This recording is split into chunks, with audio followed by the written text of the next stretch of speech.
Ganang magsalita kasi.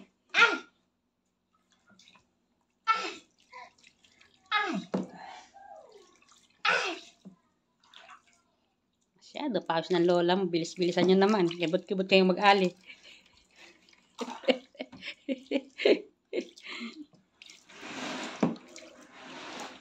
Mainam nga yung inaano kasi nga.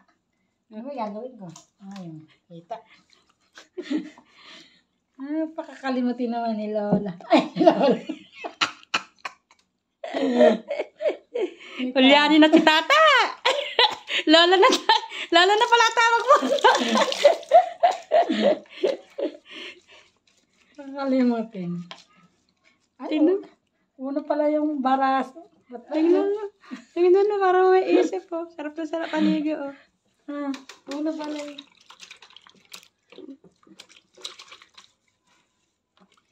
Pala nagilgil rin.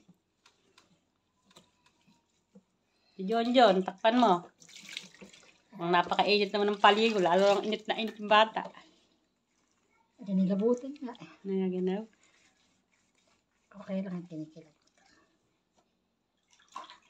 Hindi, humiyaw yan pag nainitan. Nung isang araw lulumit na yung para bang may kulabot yung malamig. Siguro galing akong aircon malamig yung inano na. Sana siya din. Ay mo ka na. Pil mo naman.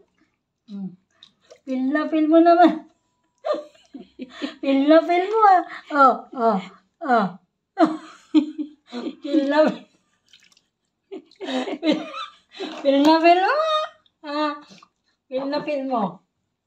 Pil mo ang ligo sa mukha. Tagilid. Kabila. Puwit. Si John, maka hindi pa nakakukuskos.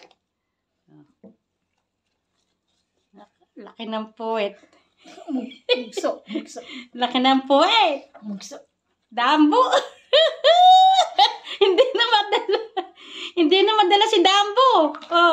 Ay, ano ba yan? Ang tiyan mo lokot-lokot na. Ay, pusa.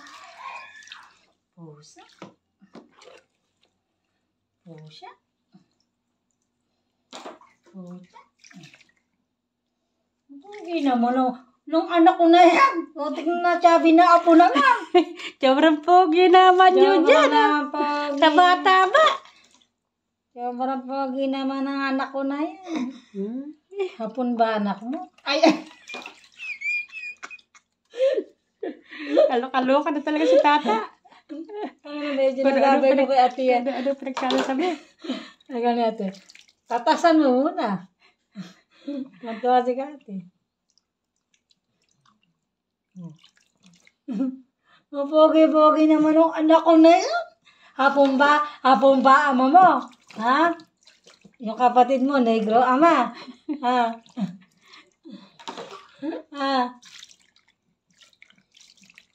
Sarap ang Boto-botoy. tsaka mukha naman. Botoy-toy. Pil na pil, Pil na pil, Botoy-toy. Ano yun na pa yung tibotoy ito?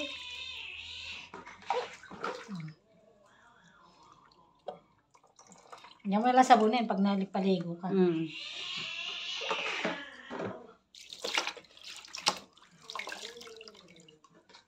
Yuri!